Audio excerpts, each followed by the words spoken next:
والإسلام ديني ومحمدا رسول الله.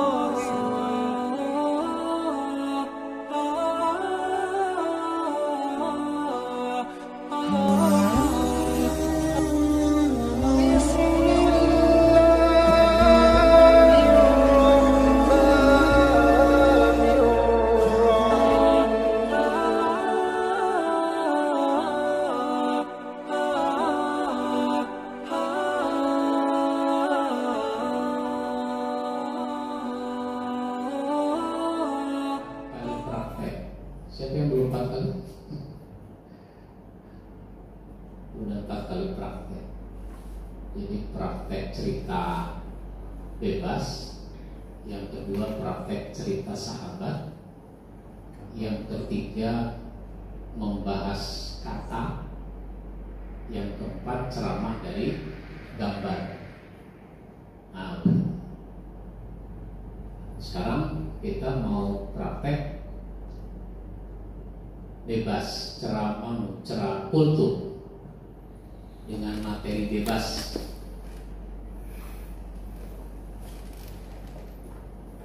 Silakan, siapa yang mau duluan?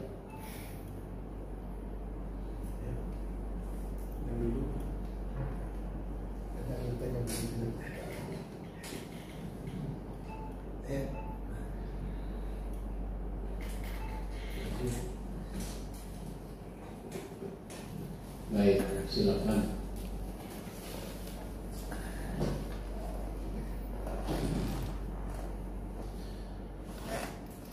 Assalamualaikum warahmatullahi wabarakatuh. Bismillahirrahmanirrahim. Alhamdulillahirabbil alamin. Wa bihi nasta'inu ala umuri dunya waddin. Wassalatu wassalamu ala asyrafil anbiya'i wal mursalin Sayyidina Muhammadin wa ala alihi wa ashabihi ajma'in. Rabbi shrah li sadri wa yassir li amri wahlul 'uqdatam min lisani yafqahu qawli. Amma ba'du. Yang terhormat Ustaz Dr. Andes Haji Ahmad Yani, yang kami hormati para bapak hadirin. Pertama-tama mari kita bersyukur kepada Allah Subhanahu wa taala atas limpahan rahmat, hidayah, taufik serta inayahnya, juga beberapa nikmat yang diberikan oleh Allah Subhanahu wa taala, di antaranya nikmat sehat, nikmat kesempatan, sehingga pada kesempatan siang menjelang sore ini kita dapat berkumpul, bermujahadah, berjalasah di tempat yang insyaallah penuh dengan barokah ini dalam keadaan sehat walafiat. Mudah-mudahan pertemuan kita senantiasa mendapat ridho dari Allah Subhanahu wa taala. Amin ya rabbal alamin.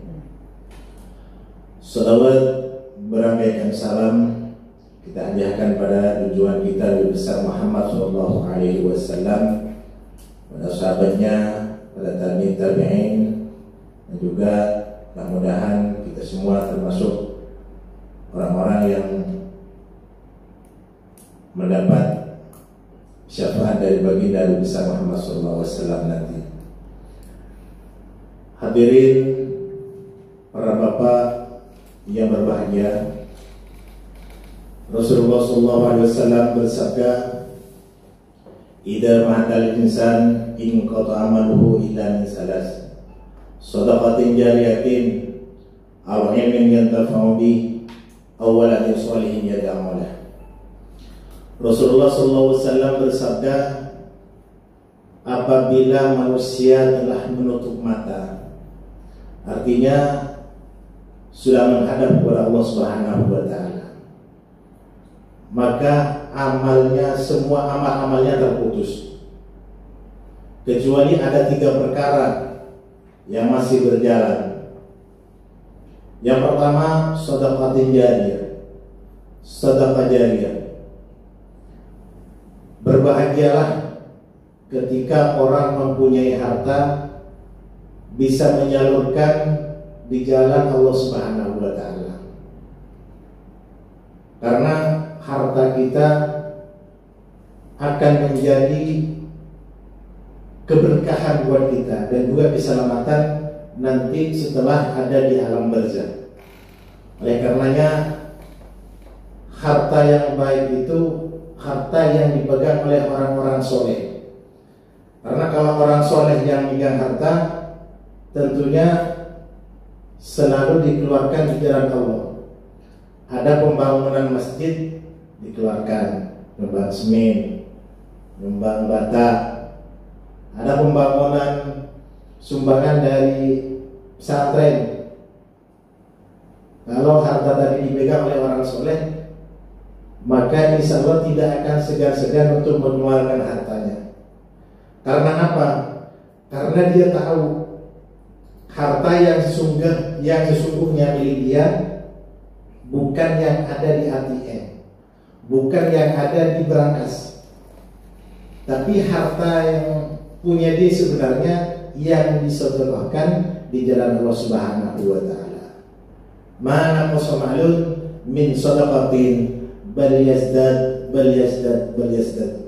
Tidak akan berkurang suatu harta kalau dia disedekahkan, bahkan harta tersebut akan bertambah. Harta kita akan memuliakan kita apabila kita keluarkan di jalan Allah Subhanahu wa taala. Tapi sebaliknya, harta kita akan menghinakan kita, bahkan membinasakan kita apabila harta tersebut dipergunakan di jalan yang dimurkai oleh Allah Subhanahu wa taala. Yang kedua, yang akan mengikuti orang yang sudah dipanggil oleh Allah Subhanahu wa taala yang ada dalam barzakh, ilmu yang bermanfaat. Imam Ghazali dalam kitab Bidayah Hidayah menyampaikan ada ciri-ciri ilmu yang bermanfaat. Ilmu nafi wa ma yuzidu fi khawfi min Allah Ta'ala. Ciri-ciri ilmu yang manfaat adalah bertambahnya takut kepada Allah Subhanahu wa taala. Tentunya setelah belajar ilmu agama, setelah belajar tentang halal, tentang haram, wajib, sunnah, segala macam, maka ciri-ciri ilmu yang manfaat, dia akan mengamalkan ilmu-ilmu yang sudah didapat. Dia tidak lagi berani mengerjakan apa yang dilarang oleh Allah Subhanahu wa taala. Dia tidak akan berani mengerjakan apa yang dilarang oleh Allah Subhanahu wa taala. Tidak berani meninggalkan apa yang diperintah oleh Allah Subhanahu wa taala. Itu ciri-ciri ilmu yang manfaat. Yang ketiga, yang akan selalu mengikuti orang yang sudah dipanggil oleh Allah Subhanahu wa taala, artinya yang sudah ada di alam barzakh, waladin sholihin yad'ulah, anak yang soleh yang selalu mendoakan kedua orang tuanya. Makanya alimu auladakum salasari sholih, ajarkanlah anak-anakmu 3 perkara, 3 hal. Yang pertama, hubbun nabi, cinta kepada Rasulullah SAW. Itu harus ditanamkan di anak-anak kita. Yang kedua, hubbu ahli baitin nabi, hubbu ahli baitin, cinta kepada ahli bait, keturunan Nabi. Yang ketiga, ajari anak-anak kita qiraatul Quran, ajari untuk membaca Al-Quran. Karena Rasulullah SAW bersabda, khairukum man ta'allama al-Quran wa 'allamahu. Sebaik-baik kalian adalah orang yang mau mengajarkan Al-Quran dan mau belajar Al-Quran. Itulah amal yang akan selalu mengikuti kita setelah kita dipanggil oleh Allah Subhanahu wa taala. Yang pertama tadi sedekah jariyah, yang kedua ilmu yang manfaat, dan yang ketiga anak yang selalu mendoakan. Karenanya mudah-mudahan harta kita digunakan untuk dikeluarkan di jalan Allah Subhanahu wa taala, dan juga ilmu yang selama kita pelajari bisa manfaat buat kita. Dan yang ketiga, mudah-mudahan anak-anak kita dijadikan oleh Allah Subhanahu wa taala anak-anak yang soleh, anak-anak yang solehah, yang selalu mendoakan kita dan berbakti kepada kita, baik ketika kita masih hidup maupun ketika kita sudah dipanggil oleh Allah Subhanahu wa taala, anak kita tetap berbakti kepada kita. Semasa hidup kita, anak kita berbakti kepada kita, dan setelah dipanggil oleh Allah Subhanahu wa taala, anak kita tetap mendoakan kita. Mudah-mudahan kita semua dijadikan oleh Allah Subhanahu wa taala orang-orang yang beruntung di dunia dan di akhirat. Amin ya rabbal alamin. Demikian apa yang dapat saya sampaikan. Kurang lebihnya mohon maaf. Wabillahi hidayah wa taufiq. Wassalamualaikum warahmatullahi wabarakatuh.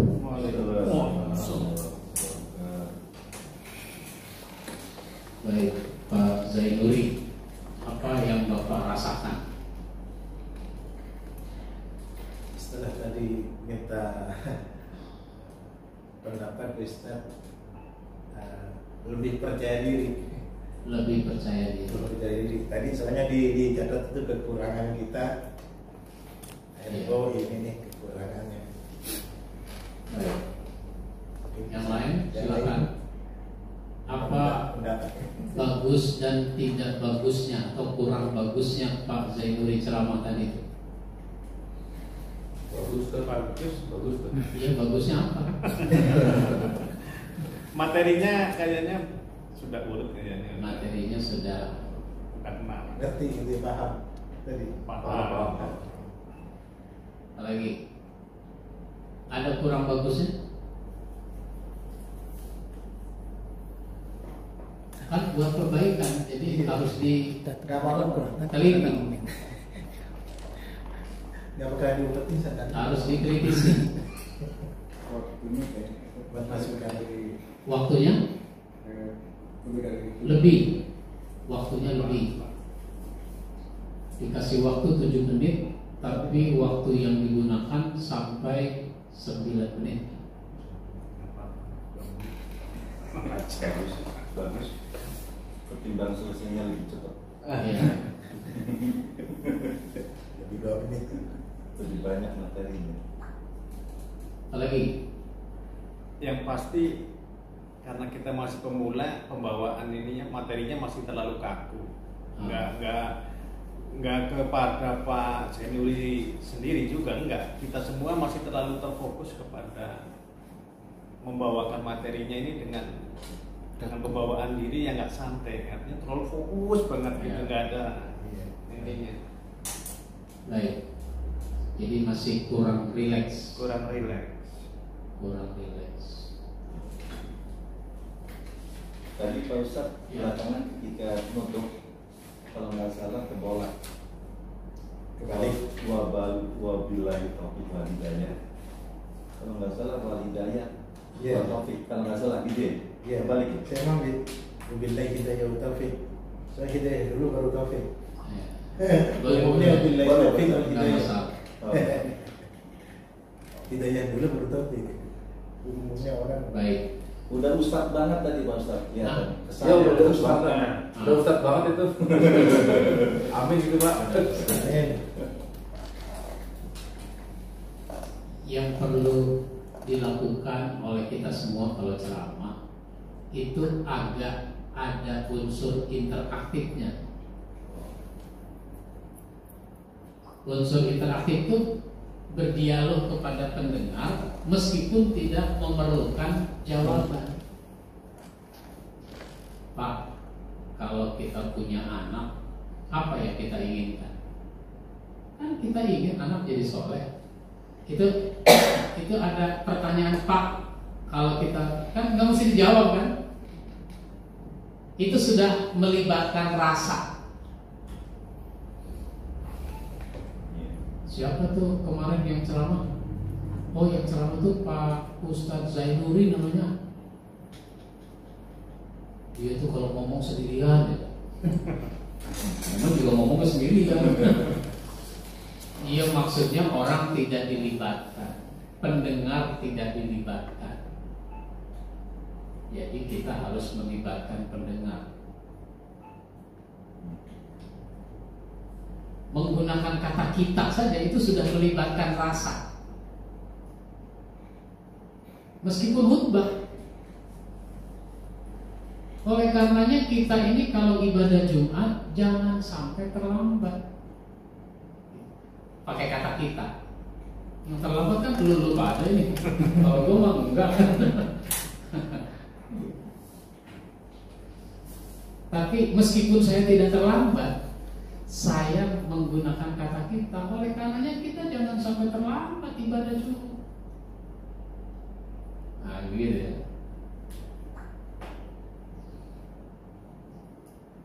Terus jangan hanya di awang-awang dari sisi rumusan-rumusan masalah, tapi bagaimana ada pengejawantahannya, ada aplikasinya, ada perwujudannya. Mestinya kan kita semakin punya ilmu, semakin takut kepada Allah. Coba kita perhatikan sehari-hari. Orang itu ilmunya ada, takut nggak kepada Allah? Ternyata banyak yang tidak takut. Buktinya apa? Ilmu tinggi tapi pelanggaran dilakukan. Ada rektor, gelarnya profesor doktor, ilmunya ada nggak? Banyak profesor doktor, tapi ditangkap oleh KPK. Punya ilmu, tapi tidak takut kepada Allah. Nah, itu namanya udah contoh kasus kan? Perlu yang itu.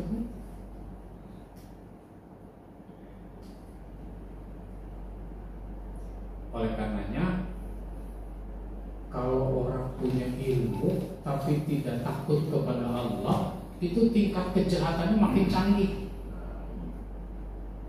Apalagi sekarang nih, ilmunya ilmu IT, dia bisa canggih melakukan kejahatan dengan menggunakan ilmunya itu.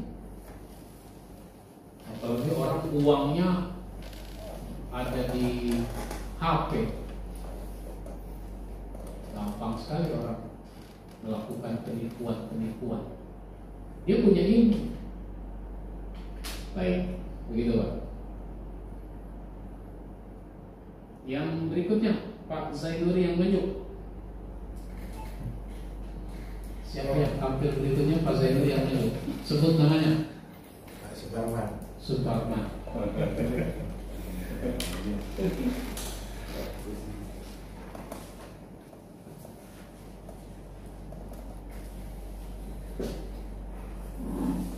Bismillahirrahmanirrahim.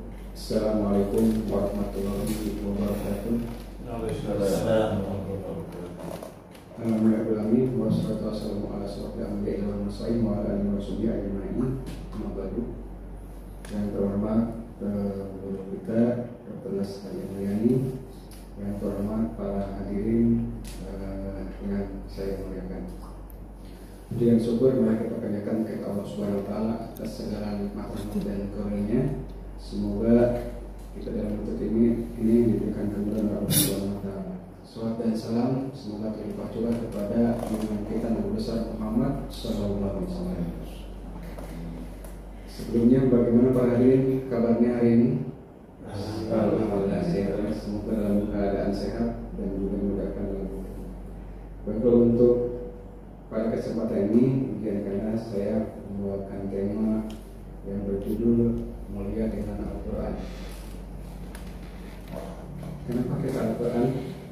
Perlu kita ketahui secara istilah Al-Quran berasal dari kata Qara'a yaqra'u Qur'an, yang artinya bacaan. Para ulama mendefinisikan Al-Quran itu sendiri, yaitu Al-Quran adalah kalam Allah Subhanahu wa taala yang diturunkan oleh malaikat Jibril kepada Nabi Muhammad SAW, dan membacanya adalah di hari ibadah. Al-Quran merupakan salah satu mukjizat yang terbesar yang diberikan kepada Nabi Muhammad SAW agar umatnya bisa selamat di dunia maupun di akhirat. Kenapa Al-Quran bisa disebut menjadi nilai ibadah? Karena setiap kita membaca Al-Quran, satu ayatnya itu dibalas dengan 10 kebaikan. Misalkan kita membaca Al-Quran Alif Lam Mim, itu berarti kan 3 huruf. Berarti 3 huruf, kalau misalkan satu hurufnya itu 10 kebaikan, berarti sudah 3 huruf kebaikan. Kalau seandainya kebaikan itu adalah misalkan membantu kakek-kakek menyeberang jalan, berarti dari satu huruf saja kita sudah membantu 3 huruf kakek untuk menyeberang jalan. Itu salah satu contoh. Nah, ada yang ingin saya jelaskan, ada 3 fakta di dalam Al-Quran yang sudah terjadi, yang sering kita lihat di alam sekitar kita ataupun di pengalaman kehidupan kita. Yang pertama, Al-Quran itu sering dibaca walaupun orang tersebut tidak mengerti artinya, bahkan tidak paham, karena Al-Quran itu kan dari bahasa Arab ya. Tapi banyak orang-orang yang bukan bahasa Arab, mereka pun sering membacanya. Bahkan tidak sedikit orang yang bisa menghafal Al-Quran. Beda dibandingkan dengan kitab-kitab yang lain, misalkan agama yang lain, tidak sampai hafal semuanya. Kita banyak yang habis-habis dengan Al-Quran. Itu yang pertama. Yang kedua, Al-Quran itu sebagai obat. Al-Quran sebagai obat. Banyak sekali orang yang sekarang yang diobati hanya dengan membaca Al-Quran. Dan berriset juga, para ahli mengatakan bahwa ketika kita membacakan Al-Quran, banyak virus-virus yang menjadi seimbang atau bahkan virus-virus yang jahat itu akan mengalami kematian. Seperti contohnya di Ruqyah seperti itu. Yang ketiga, bahwa Al-Quran itu akan dijaga tumbuhnya sampai akhir. Banyak sekali orang-orang yang menghinakan Al-Quran, Allah balas dengan kehidupannya yang tidak mulia atau terhina. Selanjutnya, kemuliaan. Kenapa kita harus ingin dikatakan mulia? Seperti halnya seorang raja atau orang yang terhormat tentu akan dimuliakan. Kenapa kita akan mulia dengan Al-Quran? Mari kita perhatikan bahwa barang siapa saja yang berinteraksi dengan Al-Quran itu akan mulia. Contohnya misalkan pembawa wahyu atau Al-Quran, yaitu malaikat. Malaikat Jibril adalah beliau yang menyampaikan wahyu Al-Quran kepada Nabi Muhammad SAW. Dia adalah menjadi malaikat yang paling mulia di antara malaikat yang lain. Lalu selanjutnya, Nabi yang mendapatkan Al-Quran atau menerima Al-Quran, dia akan menjadi Nabi yang mulia. Contohnya Nabi kita Muhammad SAW, dia adalah Nabi yang mulia di antara Nabi-Nabi yang lain karena dia menerima Al-Quran. Lalu yang selanjutnya adalah bulan. Kita kalau misalkan mendampingi bulan Ramadan, tentu dengan ada yang menyebut dengan bulannya mulia, bulan penuh dengan kemuliaan. Dan satu lagi, bukan tempat di mana turun Al-Quran itu akan menjadi tempat yang suci dan tempat orang Muslim untuk beribadah ke sana. Karena di sana di Madinah dan Makkah itu tempat diturunkannya Al-Quran. Nah, ketika kita ingin dimuliakan oleh Allah Subhanahu Wa Taala, maka marilah kita berinteraksi dengan Al-Quran dengan cara kita membacanya, mentadabburinya, dan mengamalkan di kehidupan kita sehari-hari. Barang siapa yang membaca Al-Quran, insya Allah akan Allah tinggikan derajatnya. Dan barang siapa yang tidak membaca Al-Quran, insya Allah akan menghinakan kehidupannya. Marilah kita berinteraksi dengan Al-Quran agar kita menjadi orang-orang yang dimuliakan oleh Allah. Karena kalau sudah Allah yang memuliakan, insya Allah tidak akan lagi yang menghinakan kita, karena Allah adalah segala yang menguasai makhluknya. Mungkin itu yang bisa Anda sampaikan, semoga bisa menjadi pelajaran. Wassalamualaikum warahmatullahi wabarakatuh. Waalaikumsalam. Baik, silakan Pak Suparman dulu yang mengomentari dirinya. Bagaimana perasaannya, kesulitannya, kendalanya? Kayaknya cara masih kurang ini, kurang diperhatikan ketika kita menyampaikan itu. Apakah kurang menarik kayaknya misalnya? Kurang diperhatikan oleh para audiens. Audiens, pendengar. Pendengar kayaknya kurang merhatiin saya gitu ya. Ya, kalau kita mau husnuzan kepada jamaah, kepada pendengar, ya mungkin orang ini lagi gak konsen, orang ini capek, orang ini ngantuk, dan seterusnya. Nah, maka kalau kita merasa kurang diperhatikan oleh pendengar, mestinya kita melakukan sesuatu. Bapak-bapak, ibu-ibu yang saya hormati, kalau kita baca itu Quran, nih keutamaannya. Kira-kira orang lihat kemarin ada berapa ini? Jadi nggak usah kita sebut ada 3 keutamaan membaca Al-Quran, nggak usah disebut begitu. Kalau kita pengen dapat perhatian, nih ada berapa nih? Ada 3. Jadi ada 3 keutamaan kalau kita baca Quran. Ya terserah nanti kita mau bahas berapa. Ini kan saya lagi ngasih contoh. Yang pertama, ada yang tahu? Pahalanya besar. Nah, misalnya ada yang nyeletuk, ya benar, pahalanya besar. Kira-kira kalau gitu kan diperhatikan namanya. Ya kecuali khutbah Jumat nggak begitu. Tapi kalau ceramah biasa bisa begitu. Ada yang tahu? Pahalanya besar. Nah, ya, jadi baca Quran itu pahalanya besar. Bahkan hitungannya 1 huruf. 1 huruf Al-Quran kalau kita baca nilainya 10 kebaikan. Nah, kalau kita baca Alif Lam Mim saja, itu kan udah 3 huruf. Berarti kita dapat 30 kebaikan.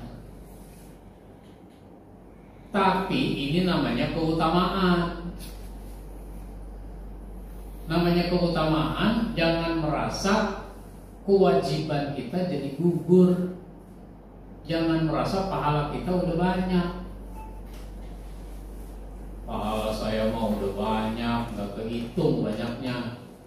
Kok bisa ngomong begitu? Ya kan saya baca Quran. Kan Ustadz nerangin, siapa yang baca Quran itu pahalanya 1 huruf 10 kebaikan. Alif Lam Mim aja 3 huruf 30 kebaikan. Kalau bulan Ramadan dilipat gandakan. Nah, pahala saya udah gak kehitung banyaknya. Kenapa? Karena Ramadan kemarin saya 2 kali hatam. Coba lu hitung tuh hurufnya ada berapa? Sequran itu hurufnya ada berapa? Itu namanya keutamaan. Setinggi-tingginya, sebesar-besarnya, sebanyak-banyaknya, keutamaan itu tidak menggugurkan kewajiban yang harus kita tunaikan. Itu namanya pengembangan. Jadi ngomong itu harus dikembangkan. Nah, kalau mau mengembangkan itu mesti banyak bahan. Itu bahannya harus banyak. Kalau kekurangan, pergi ke Tanah Abang, banyak yang jual bahan.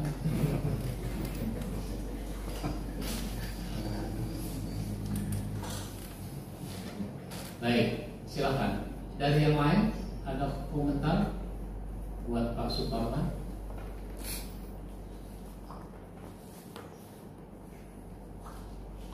Bagus apa nggak bagus? Bagus. Oh iya, bagusnya apa? Mengalir. Mungkin kurang relevasi. Ya, kurang relevasi. Kurang apa? relax. Biar rileks gimana Pak Ustaz? Biar relax. Biar agak rileks itu gimana? Iya. Biar relax. Ini jangan jadi beban, tapi jadi kebutuhan. Bukan. Ceramah itu jangan merasa sebagai suatu beban. Kalau kita belajar sepertinya masih beban kan? Iya, kalau menurut saya masih beban. Makanya anggaplah tampil di sini bukan belajar, tapi sungguhan. Sungguhan di depan banyak orang.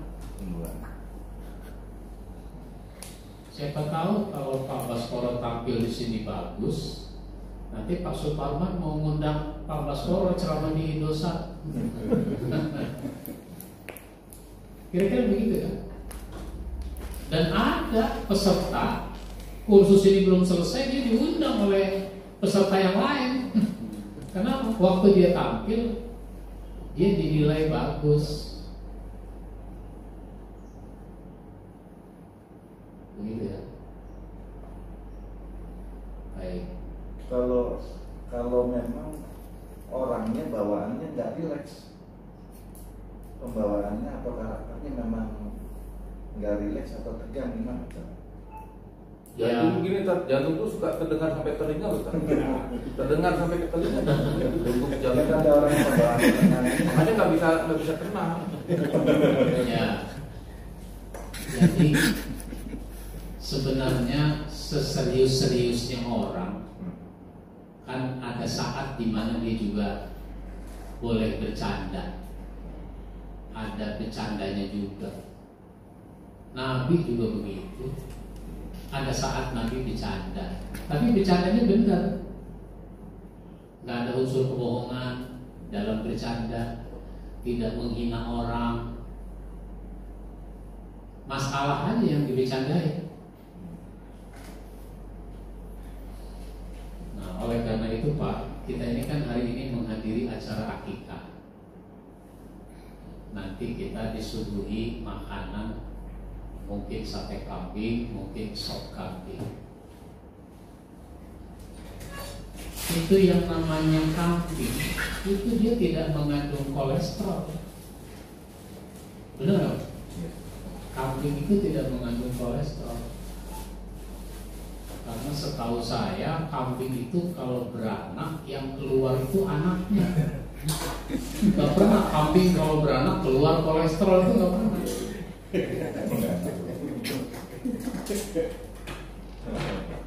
Nah, itu namanya bercanda ya. Bener gak? Selingan ya. Iya. Asal jangan lagi khutbah aja bercanda. Lagi khutbah itu serius.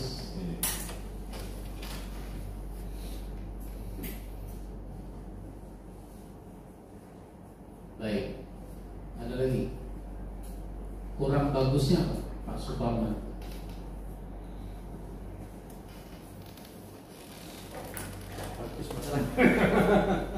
Pak Ustaz, Ya. kalau menilai substansi materi keliru atau benar itu gimana? Belum sampai ke tahap itu. Ya boleh. Dalam acara kita sekarang boleh kita ini mau menilai semua-muanya, dari materinya, dari pembawaannya. Misalnya tadi saya bilang kepada Pak Zainuri itu kan materi. Orang itu semakin banyak ilmu, mestinya kan semakin takut. Kan sekarang banyak orang berilmu tapi nggak ada rasa takutnya. Pak Sambo itu punya ilmu nggak? Punya ilmu, dia paling tahu soal itu. Tapi kenapa dia melakukan pelanggaran? Dan dia tahu kalau itu salah. Buktinya apa? CCTV sudah dia matiin. Ya, supaya itu namanya melakukan kesalahan dengan sadar. Jadi orang berilmu mestinya semakin hati-hati. Itu kan sampai ke situ ngomongnya kan, apa yang terjadi zaman sekarang. Baik.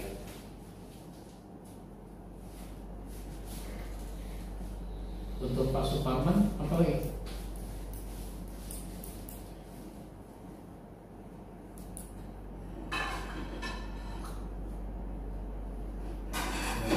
Terlalu buru-buru tadi ya. Terlalu buru-buru gitu ya tadi. Saya lihat kartu ini belum habis. Ini kelihatannya kan kayak terlalu buru-buru gitu. Ya. Kalau kita punya bahan yang banyak, waktunya sedikit, itu cenderung terburu-buru. Apalagi kita ingin menyampaikan semua, padahal bahan itu enggak semuanya harus disampaikan. Tidak semua bahan dijahit oleh tukang jahit. Berarti kan bahan itu harus lebih daripada yang akan disampaikan. Iya. Kalau gitu ada ini dong, ada standar dong. Misalnya kultur 7 menit. Terus kalau kita buat bahan itu di kertas A4, kira-kira berapa lembar kan? Ada nggak itu? Jangan nanti hitung dengan kertas. Oh, Saya ini punya banyak omongan, punya banyak bahan omongan. Apa bahan omongan? Dalil lebih dari satu. Sebenarnya bicara tentang taubat misalnya, ya satu dalil cukup. Wasarimu ila maghfiratin min rabbikum. Tapi kan ada dalil lain soal taubat. Saya udah siapkan. Jaga-jaga kalau itu juga perlu dikeluarkan. Itu baru ayat, belum hadis. Saya siapkan lagi hadis yang berkaitan dengan taubat. Yang mau disampaikan satu dalil, tapi cadangannya udah ada 3-4 dalil misalnya. Itu namanya peluru cadangan. Yang mau ditembak berapa? Satu. Tapi ini pistol isinya berapa peluru? Nah, gitu. Saya nggak punya pistol tuh. Jadi nggak tahu saya pelurunya ada berapa. Apalagi kalau senapan perang itu kan, orang perang, wah itu pelurunya diselempangkan. Jadi ibarat pistol, saya suka ngasih contohnya begini. Bisa ceramah, bisa ngomong itu kayak pistol. Materi ceramah itu kayak peluru. Pistolnya satu, pelurunya banyak. Meskipun peluru ini enggak semuanya ditembakkan. Kenapa? Karena kita ini harus nembak kena sasaran, sehingga nanti hemat peluru. Jangan asal nembak ke udara, nggak ada yang ditembak.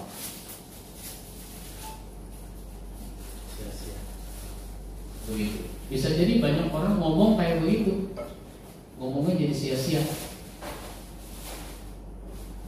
Asal ngomong, ngulur-ngulur waktu, ngabis-ngabisin waktu, nggak kena sasaran. Di satu sisi kita harus punya banyak pengembangan bahasan, di sisi lain kita tetap ada hemat bicara, karena bicara sesuai dengan porsi waktu yang disediakan.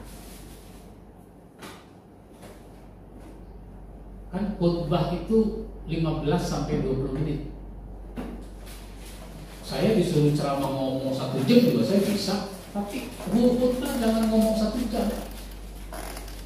Sekalipun bahannya banyak, nggak boleh, saya nggak bagus. Gitu ya. Baik, apa lagi?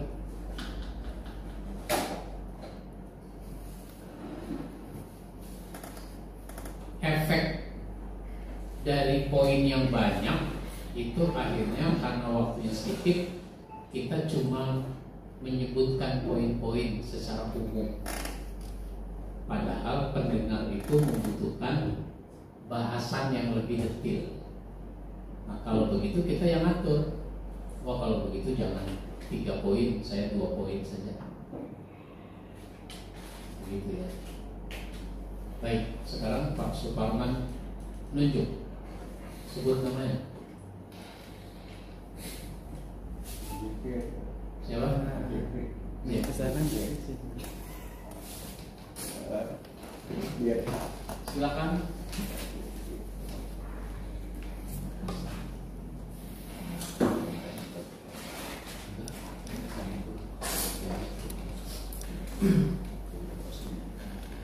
Assalamualaikum warahmatullahi wabarakatuh. Alhamdulillah, alhamdulillahilladzi qad ahsana dzikri al-rajul hija.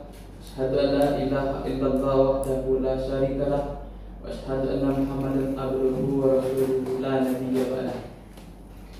Yang sama-sama kita hormati guru kita dan jamaah sekalian. Dan pada kesempatan kali ini saya akan mencoba membawakan sebuah kisah,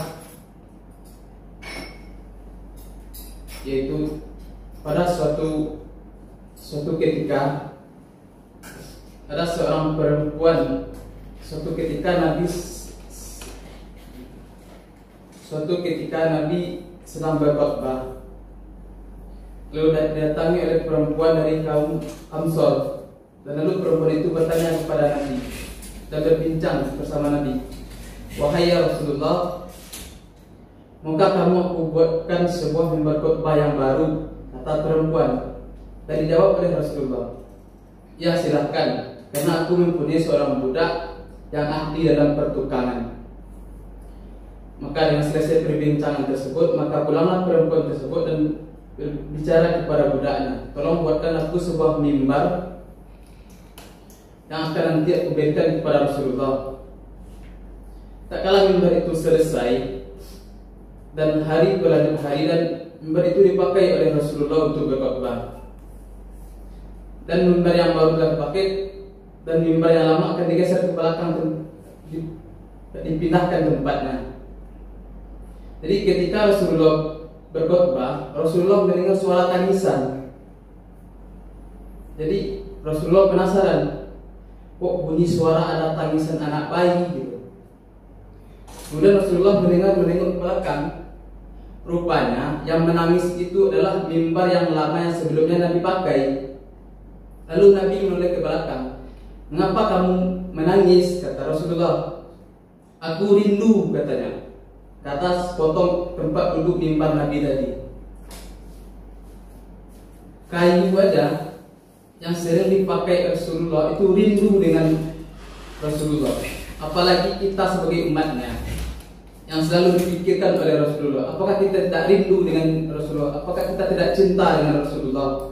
Sedangkan kayu aja yang sering cuma dipakai beberapa kali dalam seminggu untuk berkhutbah, itu rindu hingga terbelah itu kayu dengan sekian rindunya kepada Rasulullah. Maka kita sebagai umatnya, apa kita nggak rindu dengan Rasulullah? Bagaimana cara kita untuk cinta dan merindu kepada Rasulullah? Itu dengan memperbanyak sholawat. Dengan memperbanyak sholawat itu dengan dilakukan, nggak harus selesai sholat dengan banyak cara kita lakukan. Contoh dengan ketika kita di rumah, itu ketika kita lagi menggendong anak. Ketika orang dulu kan lagi mengulang sallallahu ala Muhammad dengan bersolawat mengenang anak. Sekarang kan tidak. Ketika anak digendong dan kan tak gendong kemana, makanya ketika anak ditaruh ya anaknya kemana-mana, bukan tenang gitu. Jadi maka dengan potongan tersebut, cara kita untuk bagaimana cara kita selalu cinta dengan Rasulullah, yaitu dengan cara banyak-banyak bersolawat kepada Rasulullah, maupun dimanapun kita berada. Mungkin lagi membawa motor atau lagi duduk-duduk santai, kita bersolawat sallallahu ala Muhammad, bersolawat dengan banyak caranya. Jadi mungkin itu yang dapat saya sampaikan. Terlebih dan Kurangnya saya mohon maaf. Assalamualaikum warahmatullahi wabarakatuh.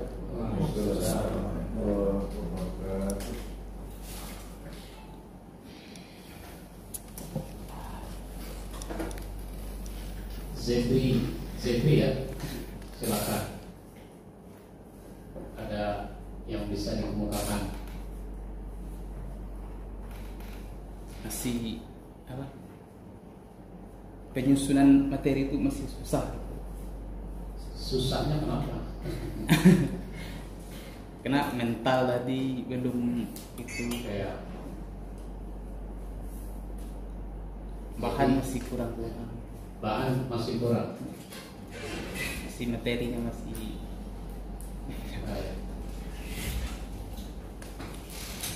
Ada saran buat Zebri? Ya. Tubuhnya masih ini, Ustaz. Masih kaku. Masih enggak Oh. ini, masih ya. Gerakan tangannya, Masih digendongkan di belakang. ya tangannya masih salah tingkah, masih salting. Tangannya di belakang, tangannya begini. Padahal sudah saya bilang tangan di sini aja. Dulu Rasulullah, jangan begini tangan. Enak kali bunyinya.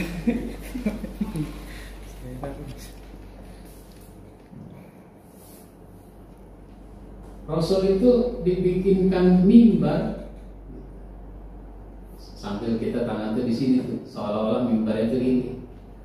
Ini mimbar yang lama, gitu. Tangannya gitu. Ini mimbar yang lama, tiba-tiba menangis. Jadi ada nada, tiba-tiba menangis.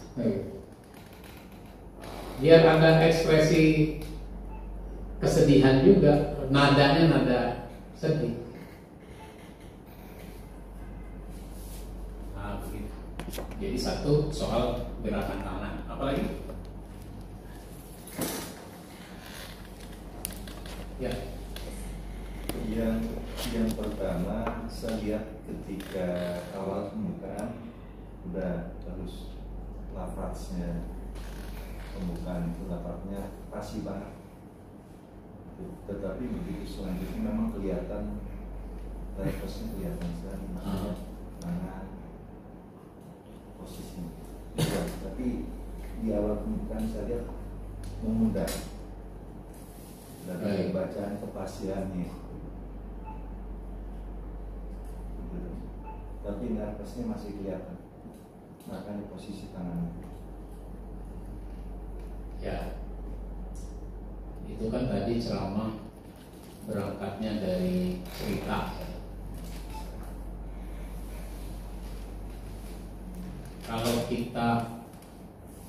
Kalau tadi Zebri sudah mencontohkan, kalau dulu kan ibu-ibu baca salawat kalau menggendong anak, itu kan dia baca salawat dengan nada. Giliran tak gendong itu nggak ada nadanya, nggak ada ekspresinya. Padahal nggak apa-apa kita mengekspresikan tak gendong itu. Dan alunan selawatnya cakep. Ya, Merdu suara betul. Asli ini. Ya. Kemudian di akhir kalimat jangan pakai kata mungkin. Mungkin inilah yang saya sampaikan. Karena udah selesai, masa masih mungkin aja. Inilah yang saya sampaikan.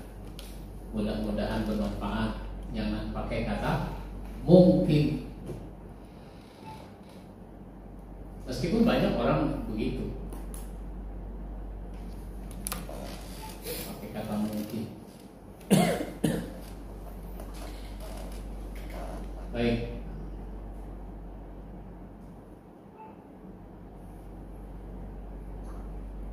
Yang berikutnya Zebri yang dulu.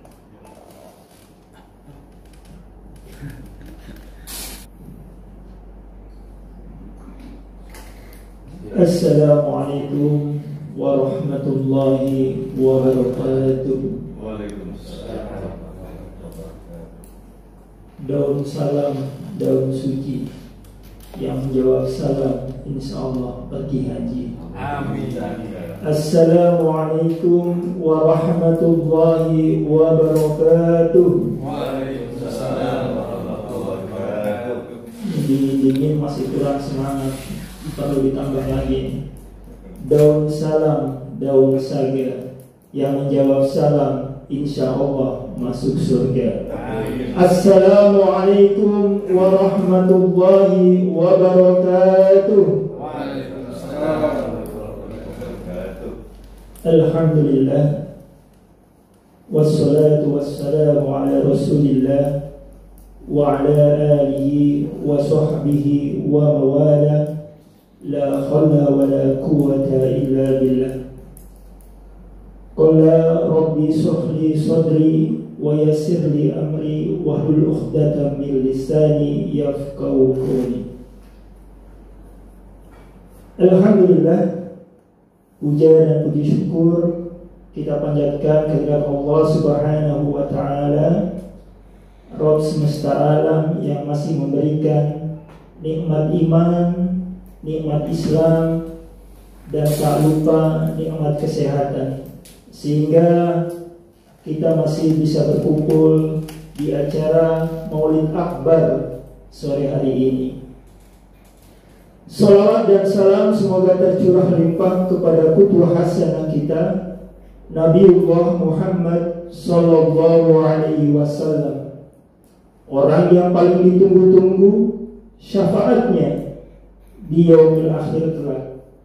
Bapak dan Ibu mau menerima syafaat Rasulullah sallallahu alaihi wasallam? Nah, kalau mau ada kemari, kita dengerin ceramah kita kali ini ya. Tentunya ya, setiap sesuatu yang Allah ciptakan pasti ada maksud dan tujuannya. Begitu pula ketika kita membuat sesuatu, pasti ada maksud dan tujuannya. Kira-kira maksud dan tujuan apa Allah menciptakan kita? Ada yang tahu Bapak, Ibu?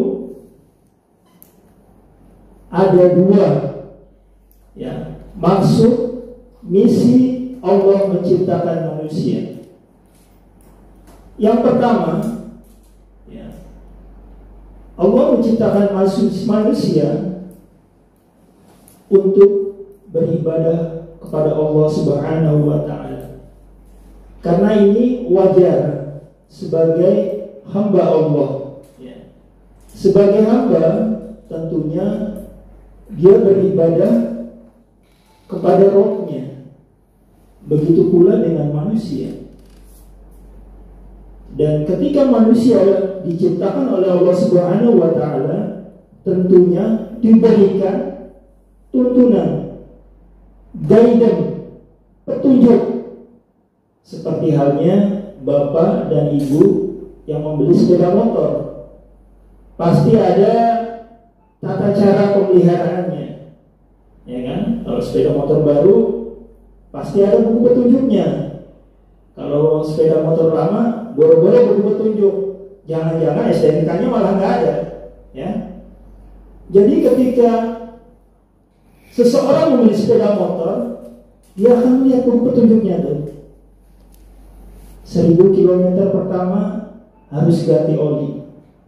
10.000 km kedua dia harus ada yang diganti spare part-nya.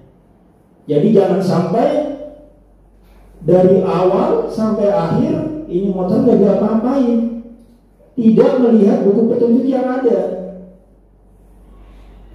Hasilnya bisa celaka ya. Oleh karenanya begitu pula dengan manusia. Manusia diciptakan oleh Allah Subhanahu wa taala itu juga diberi dengan petunjuk. Petunjuk itu adalah Al-Qur'an. Ya. Jadi manakala manusia ingin hidup di dunia dengan selamat, dan bahagia di akhirat, maka ikuti petunjuk ini. Dan perlu Bapak Ibu ketahui, petunjuk itu bukan sekedar dibaca. Ya. Andai kata Bapak Ibu dari rumah ingin pergi ke Masjid Raya Al-Insan, ini ada petunjuknya nih di Google Map atau Waze. Ya. 100 meter lagi belok kiri, ya kan? 200 meter lagi belok kanan. Ini cuma dibaca nih, ya. Cuma dibaca, nggak dijalanin. Kira-kira nyampe nggak ke Masjid Raya Al-Insan? Nah, ya, baru-baru nyampe, dia diam di tempat. Oleh karenanya begitu pula dengan manusia. Manusia diberi petunjuk oleh Allah berupa Al-Quran. Dia harus dibaca. Setelah dibaca harus diamalkan, sehingga apa yang diperintahkan oleh Allah lewat Al-Quran akan terrealisir, ya kan, sebagai petunjuk manusia. Itu tujuan penciptaan manusia.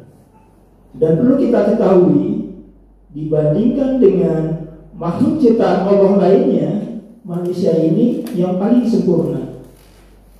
Kira-kira ada yang tahu perbedaan manusia dengan makhluk ciptaan Allah lainnya? Ini mangguk-mangguk, ngerti apa bingung? Jadi yang membedakan manusia dengan ciptaan Allah lainnya, ya, manusia itu punya akal, budi, ya, pikiran. Ya, dia punya rasa malu, punya ilmu pengetahuan dibandingkan dengan makhluk ciptaan Allah yang lainnya. Ya, kalau kita lihat hewan, tumbuhan, mereka tidak memiliki akal, pengetahuan, pikiran. Tapi kalau manusia, ini yang paling sempurna, ya. Jadi dia punya rasa malu, punya akal pikiran. Ya, kalau ayam jago mau kawin di mana aja, dia nggak ada rasa malu, ya kan? Nguber-nguber nih yang betina kesana kemari. Tapi kalau manusia, ya, ingin melepaskan hasratnya, ya, dia lihat-lihat nih, siapa yang dituju, di mana tempatnya, nggak asal tubruk. Itulah yang membedakan manusia. Itu tujuan penciptaan pertama manusia sebagai hamba Allah, ya. Jadi untuk beribadah kepada Allah, sehingga sukseslah apa yang menjadi kehendak Allah diturunkannya manusia. Karena makhluk-makhluk yang lain ketika diciptakan, ya, bahkan iblis pun protes, ya kan? Kenapa ini diciptakan lagi? Justru nanti dia akan membuat pertumpahan darah, ya kan? Pertumpahan darah. Tapi Allah lebih tahu terkait dengan penciptaan manusia. Dan begitu sombongnya manusia, ya kan? Padahal ketika amanah ini akan diturunkan kepada yang lain, mereka tidak sanggup, give up, menyerah. Tapi manusia, ya, dengan apa yang dimiliki, dia akan sanggup.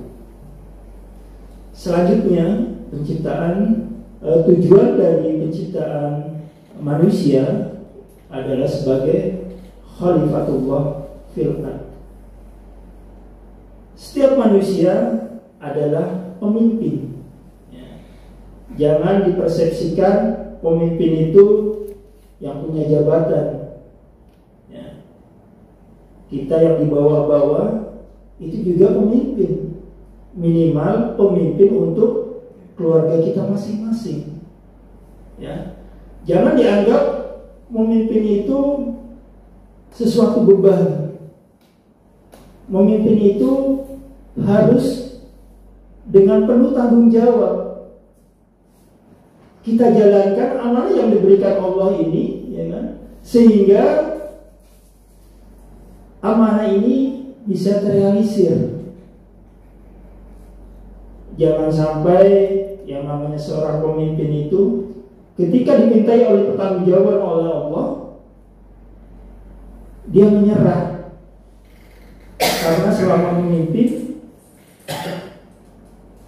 membuat rakyatnya sengsara, ataupun dia memperkaya dirinya sendiri. Apalagi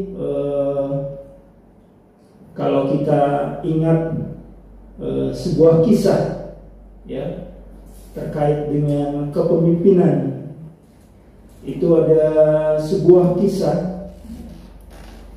kisahnya dia seorang raja yang sedang membuat pesta. Yang diundang itu adalah para pembesar-pembesar. Suatu saat ada yang datang, seorang tua renta, pakaiannya lusuh, ya kan? Dia mau masuk ke dalam, dicegat sama satpamnya. Ya, kalau namanya rumah besar, biasanya ada tuh di pintu gerbang itu security. Pak, mau kemana Pak? Saya mau masuk, mau ikut pesta. Oh, nggak bisa Pak, ini pesta khusus. Nah, terus si orang ini bertanya kepada security ini, tuanmu ini budak atau hamba merdeka?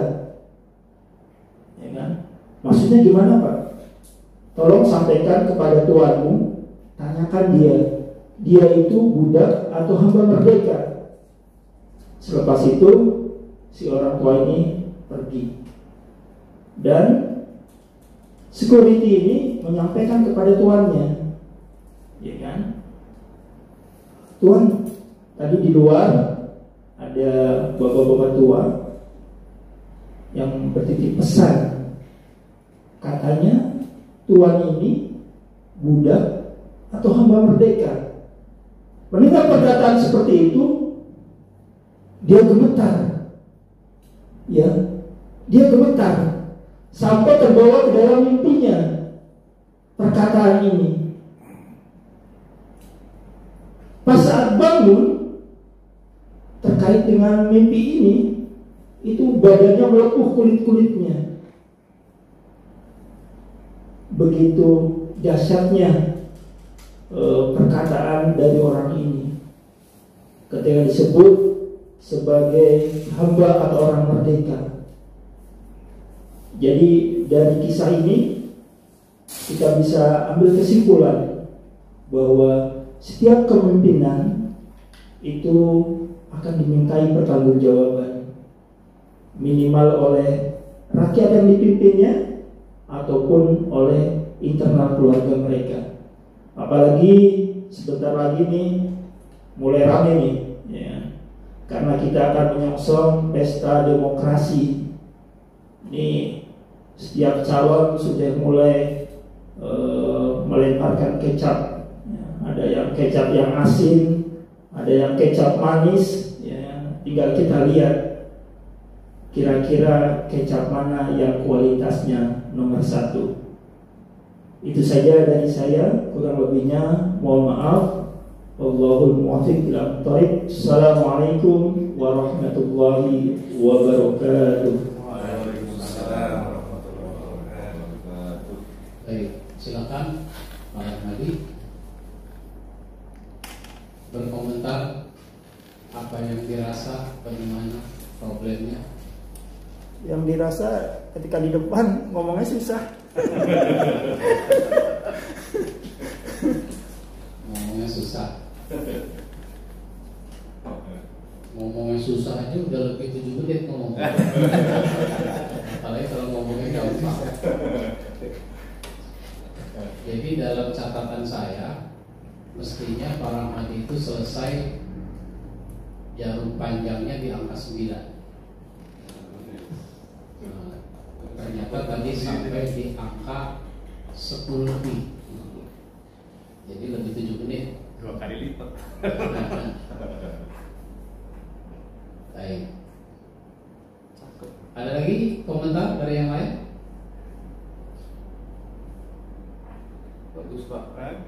Ngajak bercanda, ngajak bercanda. Ada bercandanya. Iya. Interaktifnya dapat. Iya. Apanya?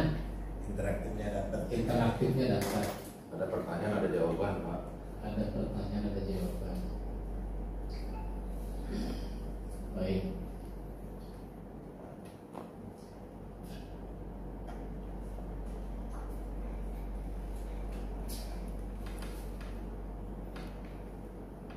Yang ingin saya komentari pada saat menyebut ada dua, kan tadi udah begini kan, ada dua maksud Allah menciptakan kita sebagai manusia. Pertama, mestinya pertama begini tangannya. Jangan pertama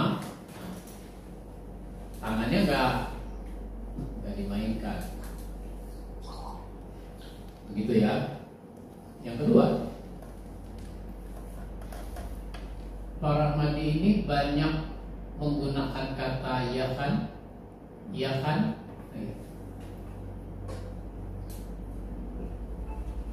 Ada orang banyak menggunakan kata ya, ya. Itu mengganggu sebenarnya, karena itu tidak perlu. Saya pernah ceramah pernikahan. Kalau ceramah pernikahan sering, tapi saya pernah waktu ceramah pernikahan itu mendapati ada penghulu terlalu banyak menggunakan kata ya.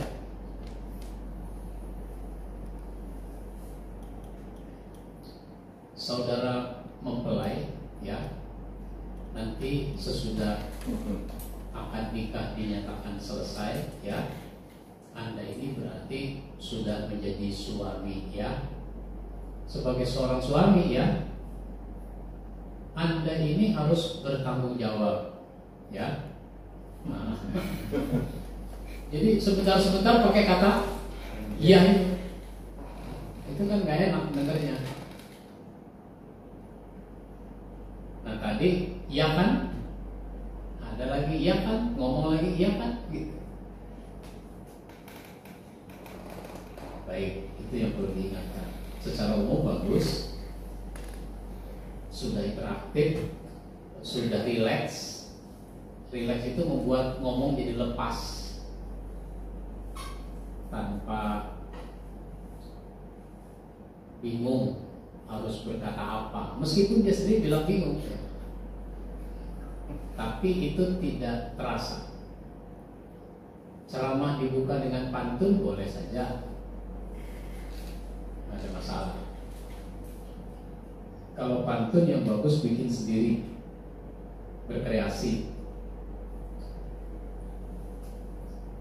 Pantun itu bagusnya sih 4 baris. 4 baris. Memang ada yang 2 baris, ya, langsung diartikan maksudnya. Daun salam, daun surga, daun saga, yang mengucapkan salam nanti masuk surga. Itu boleh. Tapi bagus kalau ada kalimat berikutnya. Baik, kita skors untuk sholat asar, nanti disambung lagi. Kita skors dengan bacaan hamdalah. Alhamdulillah.